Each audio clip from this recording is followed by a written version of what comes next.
So, welcome back to Low Budget Productions. We're at low budget at its finest. Now we're talking more about AIDS and social justice issues. In particular, my favorite one, AIDS. Now, what's the place that's been hit worst by this epidemic? Africa, unfortunately. Africa hosts 14.7% of the world's population. It is estimated that 88% of the population has HIV, as well as 98% of all AIDS deaths occurring in Africa. The problem is, many governments in Africa denied there ever was a problem for years.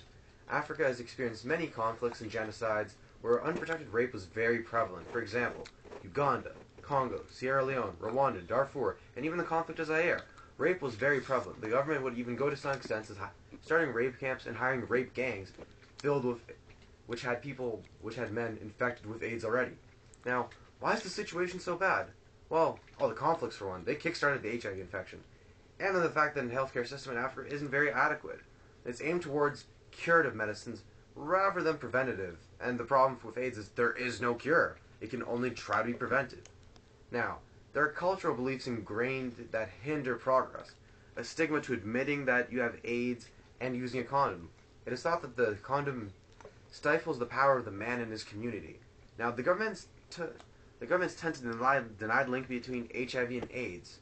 They believe that there are conspiracy theories, faulty reasoning, cherry picking, Western beliefs that are Western conspiracies, and many, many more. They all deny them. AIDS denialism is denied by the scientific community, obviously, because there's scientific evidence, unfortunately, in it.